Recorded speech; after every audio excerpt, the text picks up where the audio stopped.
Now, we've seen the persistent and heavy rainfall shift south from the mid-north coast to be impacting the Greater Sydney and Blue Mountain region.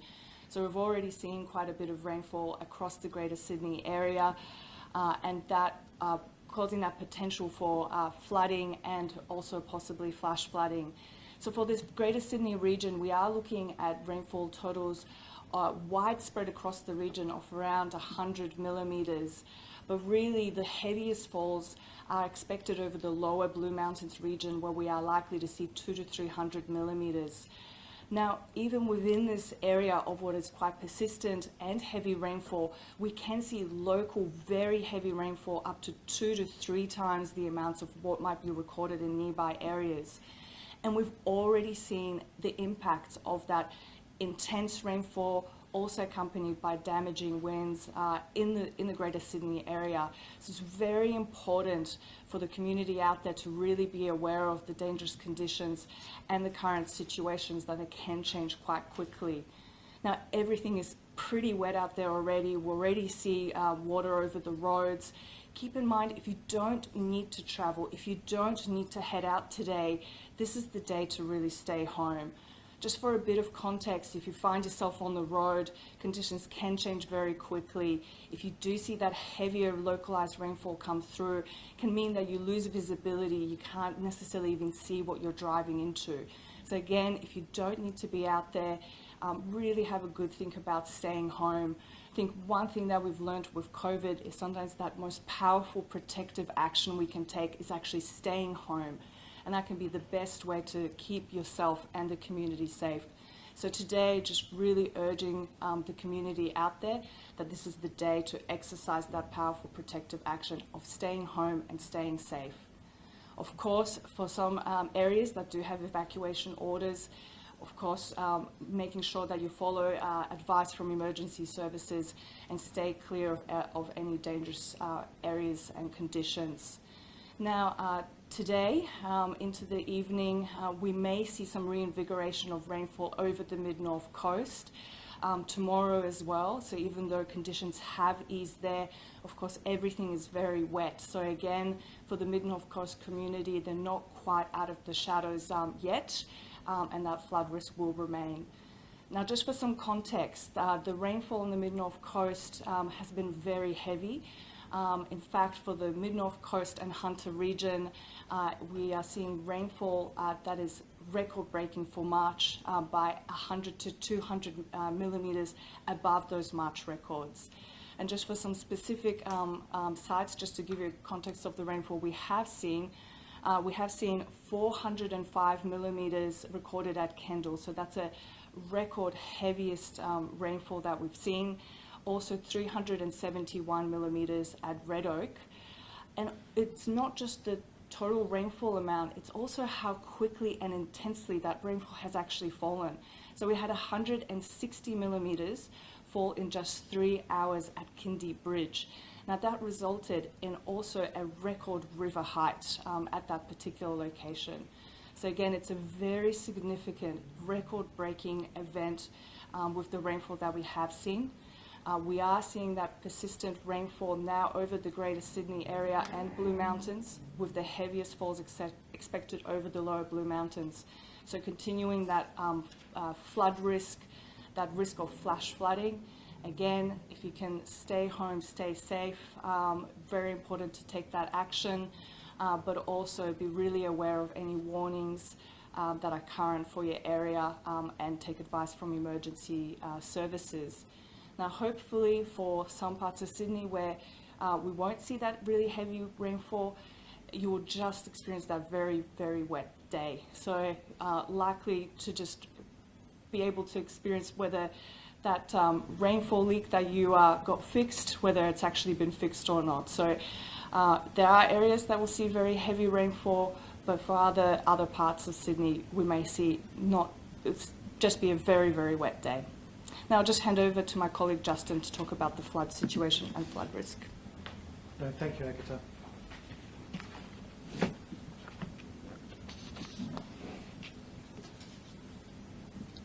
So I guess I'd just like to start by emphasising the very serious flood situation we have across the New South Wales coast, from the mid-north coast all the way down into the Sydney area. And I think that the key message, really, have had that very heavy rainfall, especially in the mid-north coast and parts of the Hunter. This rainfall now is moving into the greater Sydney area, and especially into that lower Blue Mountains and the catchment of the Hawkesbury and Nepean Valley. And there's also that potential for renewed flooding of those areas already impacted by flooding in the last couple of days. So for those communities impacted, I'll just go a run through of the key warnings.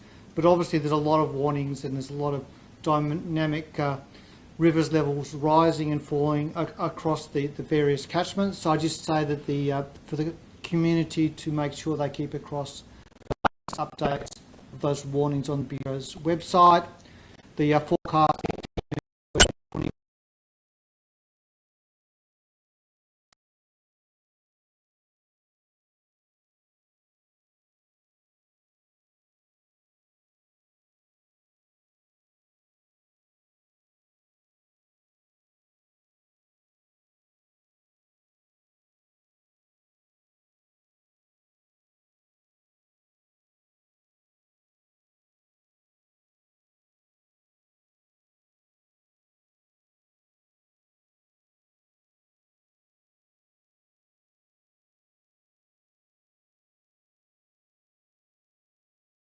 over 400 millimetres on a number of locations, and we saw that flood of record at Kindy Bridge, and river levels have now peaked downstream. And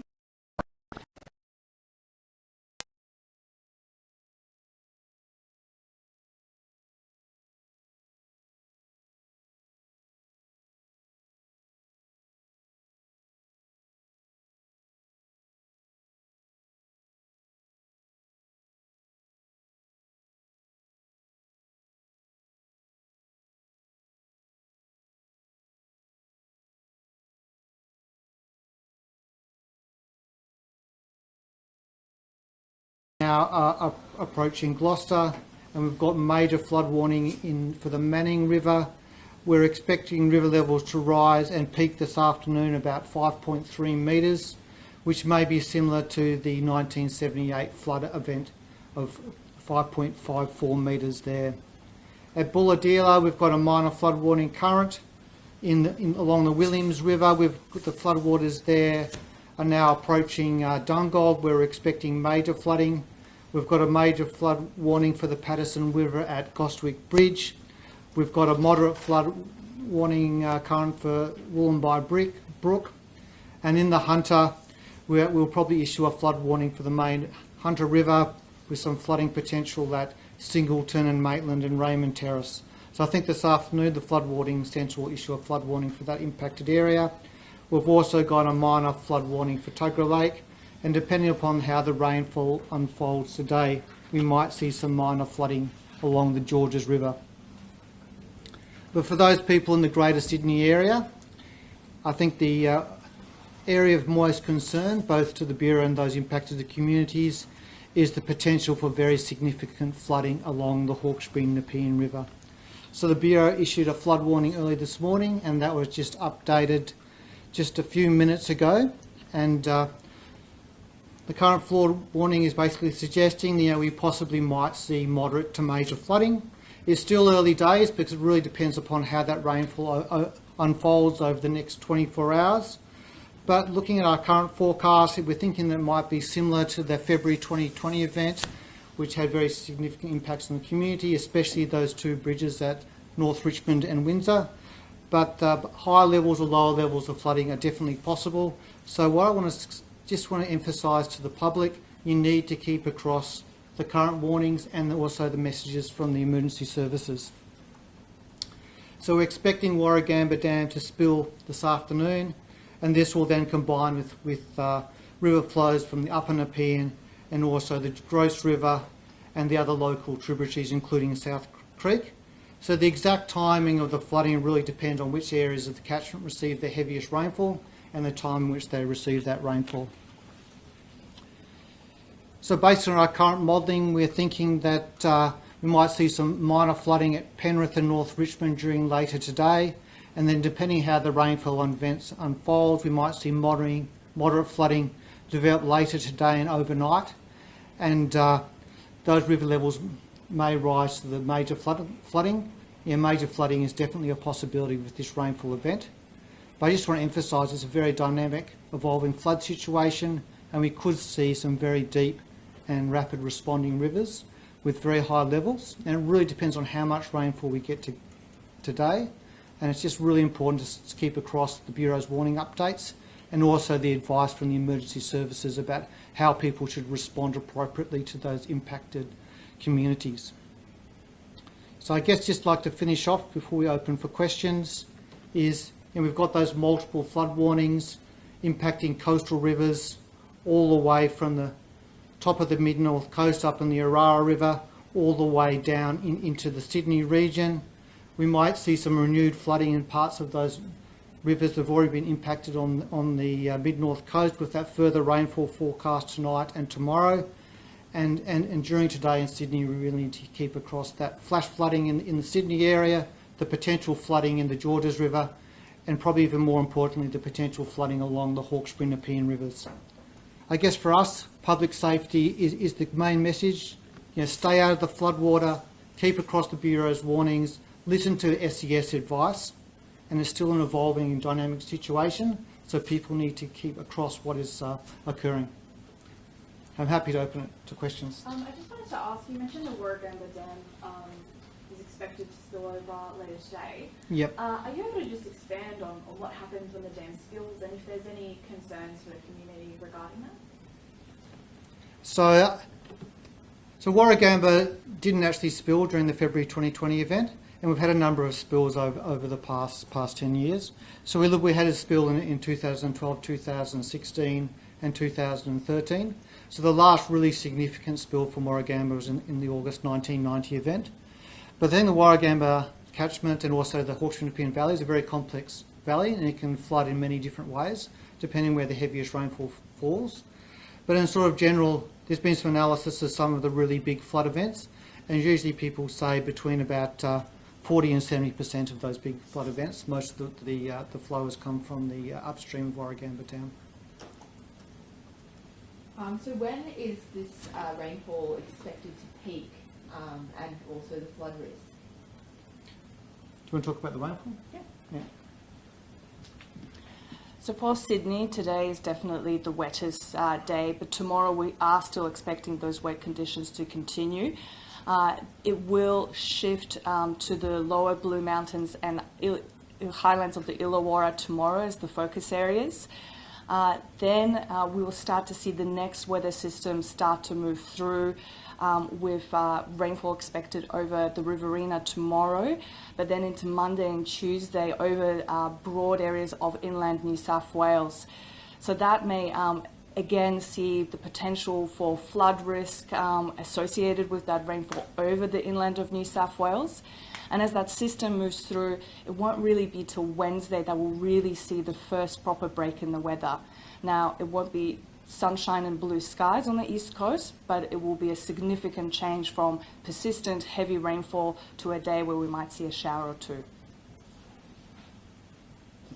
Back to the Warragamba Dam, what impact is the overflow likely to have on that Hawkesbury Nepean river system, according to your projections? So our expectation is how this flood will evolve during today. So we're expecting a very heavy rainfall basically today and tonight. And usually you might get some initial river level rises, say, due to inflows from the Gross River that then impact river levels at North Richmond and also down at Windsor.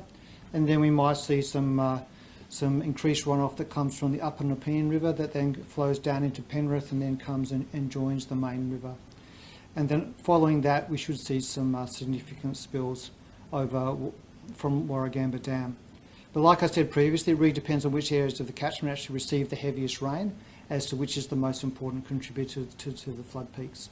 But our expectation is that during today, later today, we might see some minor flooding develop, and then overnight tonight we might see some that moderate flood levels, and obviously it will take all the way into Sunday as some of those downstream peaks make their way down the system.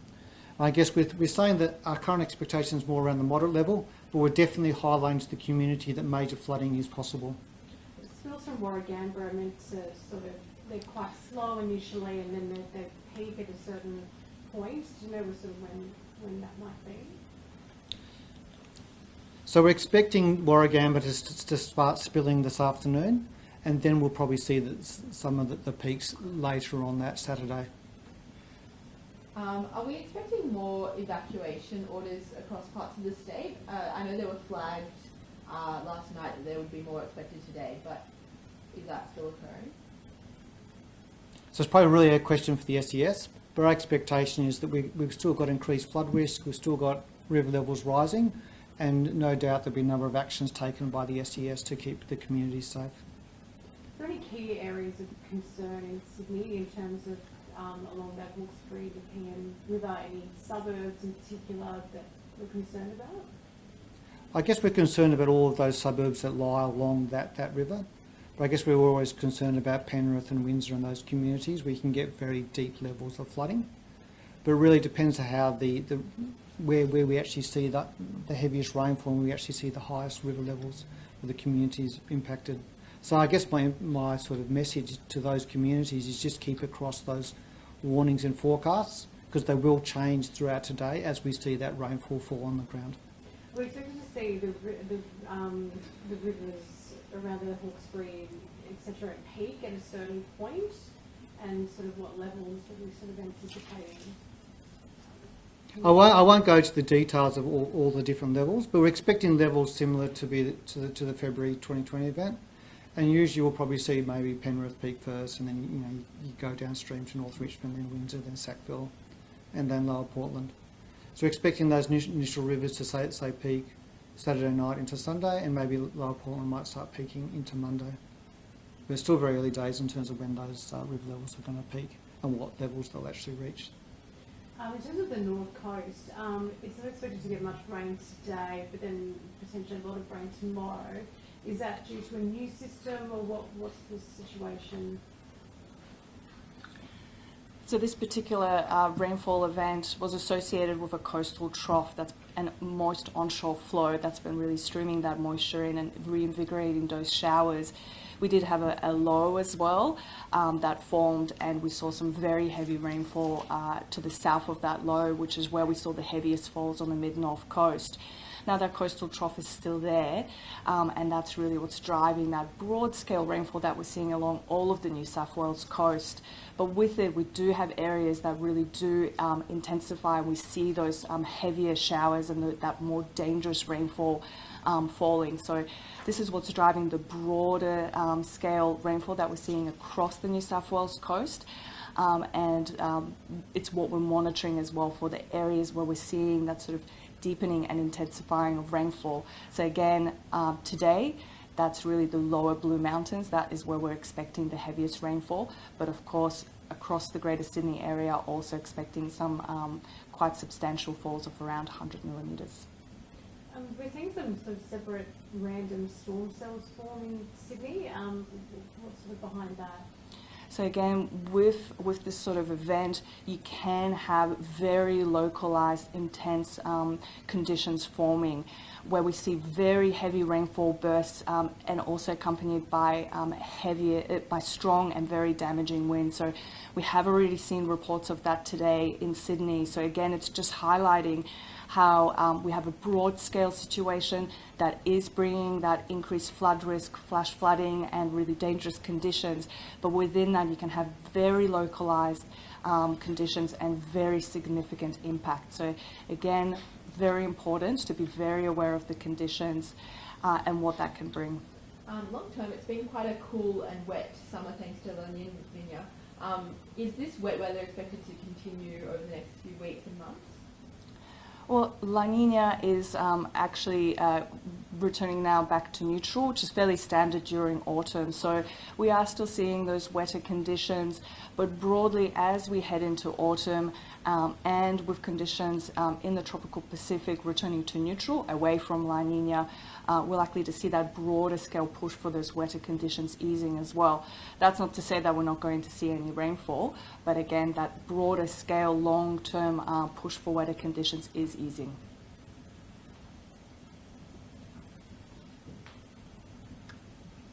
Okay. Thanks, everyone. Thank you.